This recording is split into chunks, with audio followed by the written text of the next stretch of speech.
नमस्कार मित्रांनो. मराठी या विषयातील मराठी भाषिक संज्ञापन कौशल्य हा घटक आपण बघणार आहोत. मराठी भाषिक संज्ञापन कौशल्यांचा व्यक्तीच्या व्यक्तिमत्व विकासावर कोणता प्रभाव पडतो, हे आपण आज जाणून घेणार आहोत. म्हणजेच भाषा आणि व्यक्तिमत्व विकास यांचा सहसंबंध आपण जाणून घेत आहोत. आपण बरेचदा दैनंदिन व्यवहारामध्ये पर्सनॅलिटी किंवा व्यक्तिमत्व हे शब्द वापरतो. अमुक व्यक्तीची पर्सनॅलिटी छान आहे किंवा व्यक्तिमत्व छान आहे, असं आपण जेव्हा म्हणतो तेव्हा एकांगी किंवा ढोबळ मानाने आपण तो शब्द वापरत असतो. मानसशास्त्रीय दृष्टिकोनातून व्यक्तिमत्व या शब्दाचा अर्थ व्यावहारिक अर्थाहून भिन्न आहे. सर्वसाधारणपणे व्यक्तिमत्वाचा संबंध आपण शरीरयष्टी, शारीरिक जडणघडण यांच्याशी लावतो. बाह्य स्वरूपावरून व्यक्तिमत्वाचं वर्णन केलेलं दिसतं, परंतु हे व्यक्तिमत्वाचं मर्यादित वर्णन झालं. शरीरयष्टी, दुसऱ्यावर छाप पाडण्याचा प्रयत्न किंवा मानसिक ठेवण यापैकी एका अंगावर भर देणारी विधाने मानसशास्त्रांच्या दृष्टीने समर्पक रीतीने व्यक्तिमत्व सुचवणारी नाहीत. परंतु सर्वसामान्य लोक तसा अपसमज करून घेतात. म्हणून मानसशास्त्रीय दृष्ट्या व्यक्तिमत्व कशाला म्हणतात हे लक्षात घेणं गरजेचं आहे. आपल्याला दैनंदिन व्यवहारात, समाजात, आपल्या सभोवताली विविध वृत्ती, प्रवृत्ती, स्वभावधर्म, स्वभाव वैशिष्ट्यांची माणसं भेटतात आणि आपण अमुकचं व्यक्तिमत्व असं आहे, तसं आहे, असे काही मतं बनवतो. तर आपण आता बघूया की व्यक्तिमत्व म्हणजे नेमकं काय आणि या शब्दाचा उगम निर्मिती कुठून झालेली आहे. व्यक्तिमत्व व्यक्तिमत्व या शब्दासाठी इंग्रजीमध्ये पर्सनॅलिटी हा शब्द वापरला जातो. हा शब्द पर्सोना या लॅटिन शब्दापासून तयार झाला आहे. त्याचा अर्थ मुखवटा असा होतो.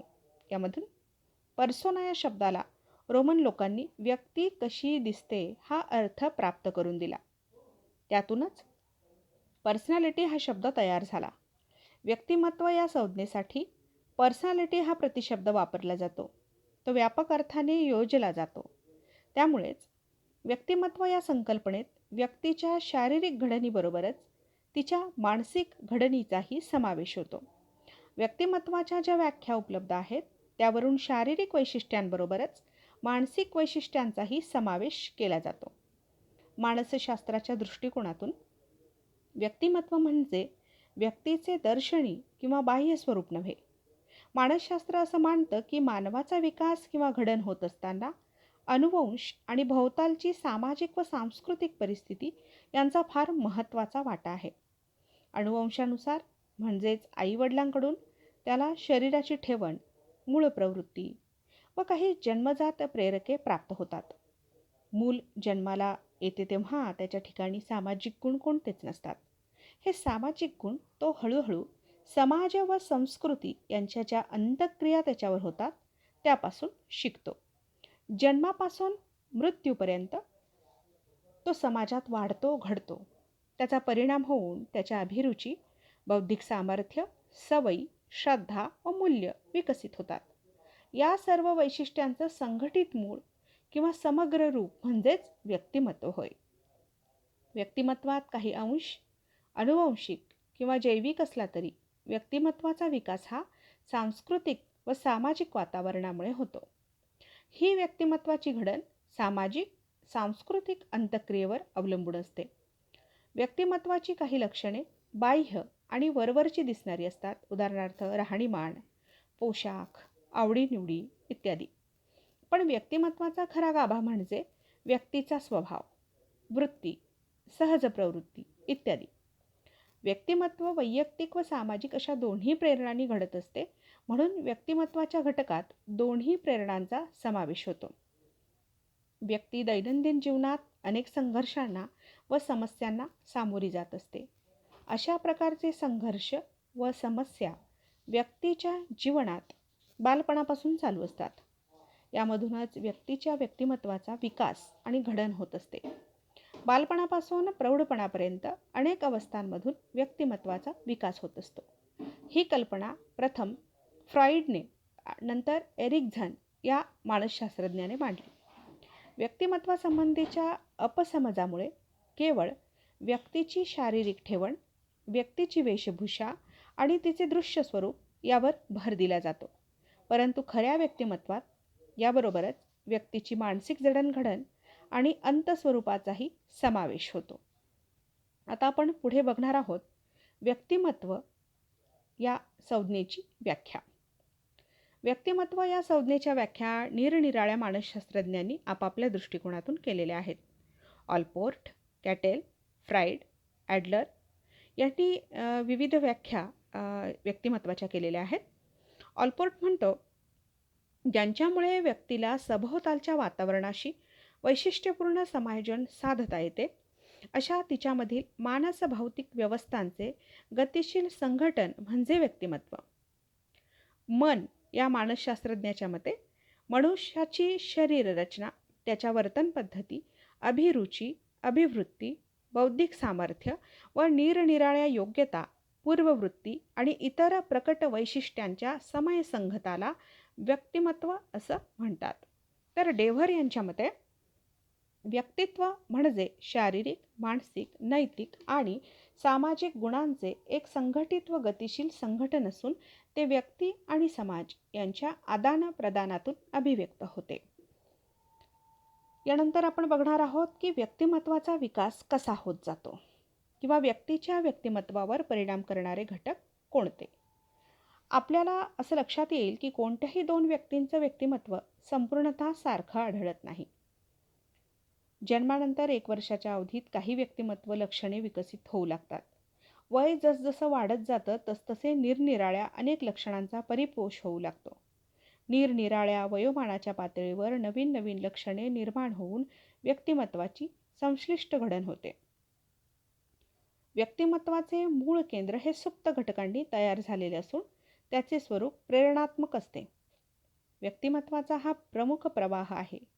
या प्रमुख प्रवाहाभोवती निरनिराळी लक्षणे संयुक्त होऊन व्यक्तिमत्वाला वैशिष्ट्यपूर्ण आकार प्राप्त होतो.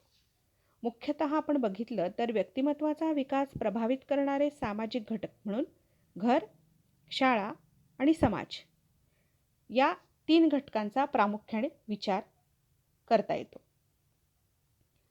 आता आपण बघणार आहोत की व्यक्तिमत्व विकासात भाषेचं स्थान काय आहे. व्यक्ती आणि समाज यांचा संबंध अत्यंत घनिष्ठ असतो. व्यक्तीचा जसा समाजावर प्रभाव पडतो तसाच समाजाचा व्यक्तीवर प्रभाव पडत असतो. समाजात प्रत्येक व्यक्तीचा निरनिराळा दर्जा असतो व त्या दर्जानुसार त्याची कार्य ठरतात.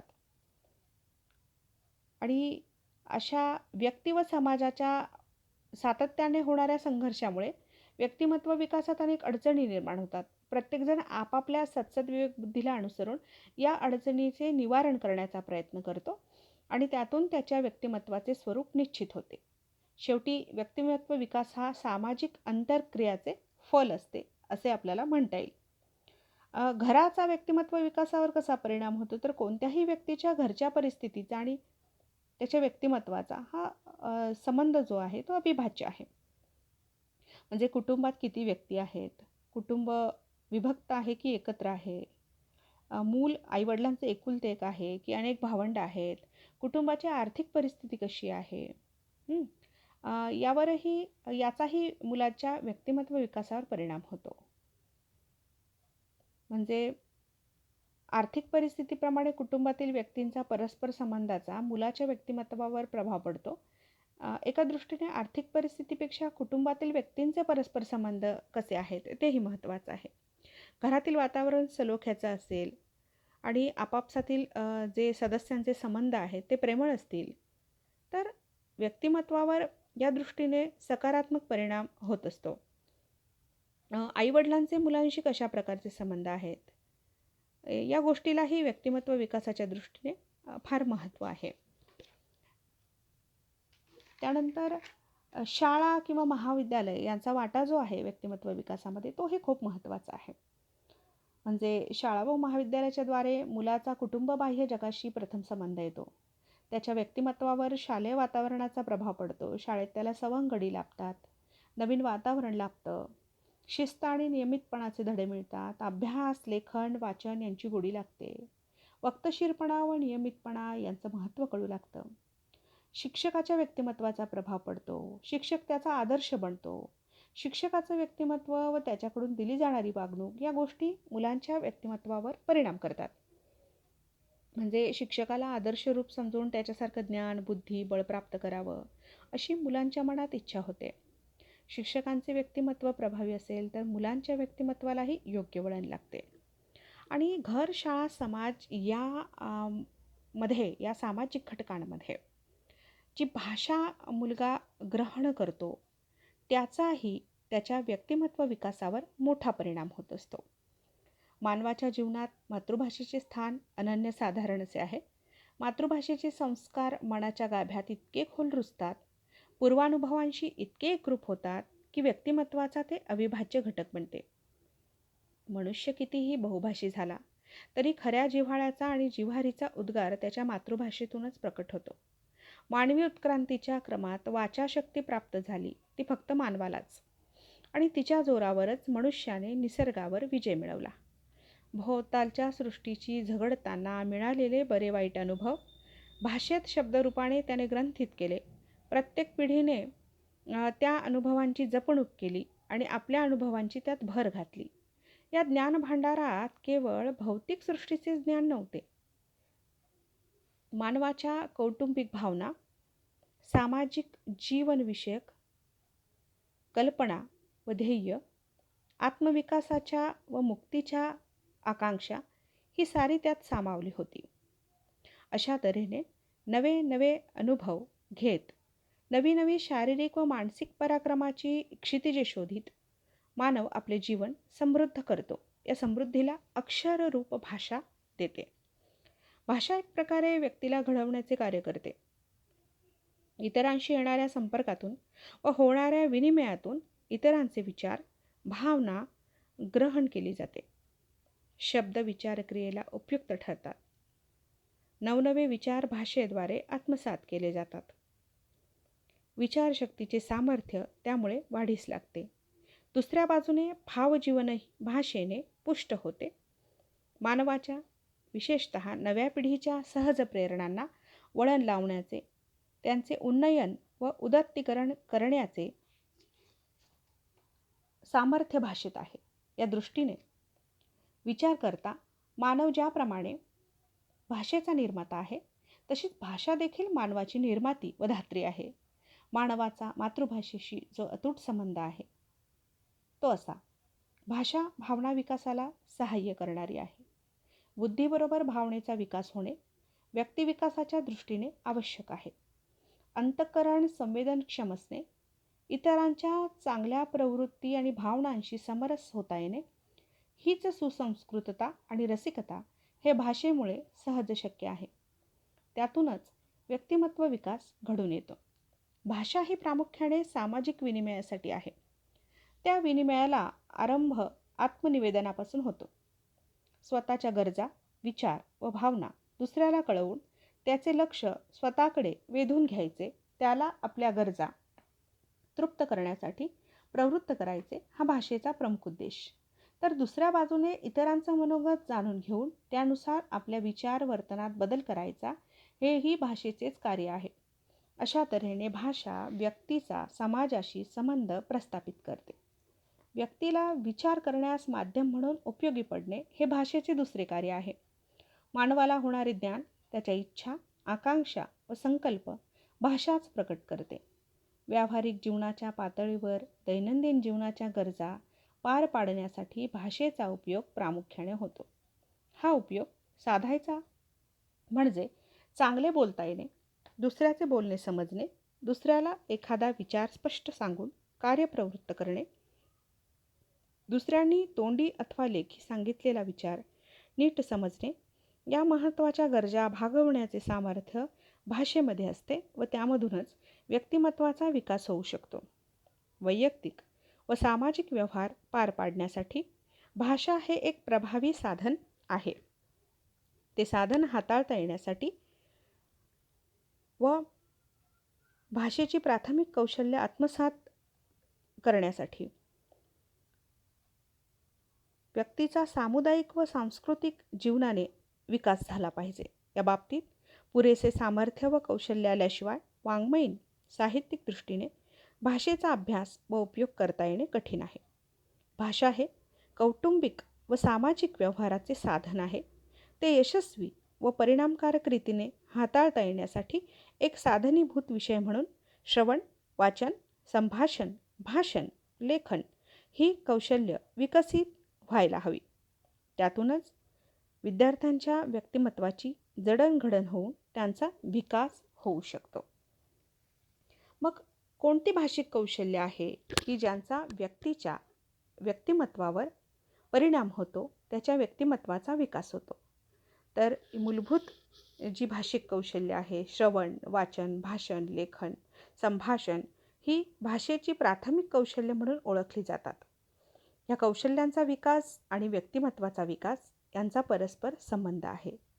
ह्या कौशल्यांच्या विकासाने व्यक्तिमत्त्वाची जडणघडण होण्यास मदत होते. भाषेच्या विकासासाठी या प्राथमिक कौशल्यांचा विकास होणे आणि त्यांचे उपयोजन होणे गरजेचे असते. शालेय महाविद्यालयीन जीवनातच या भाषिक कौशल्यांच्या वापराने विद्यार्थ्यांच्या व्यक्तिमत्व विकासास मदत होऊ शकते. हे झालं भाषिक कौशल्य आणि व्यक्तिमत्व विकास यातील सहसंबंध. श्रवण कौशल्य, भाषण कौशल्य, वाचन कौशल्य आणि लेखन कौशल्य हे मूलभूत अशी 4 महत्त्वाची भाषिक कौशल्य आहेत आणि त्याचा माणसाच्या व्यक्तिमत्व विकासावर परिणाम होत असतो. धन्यवाद.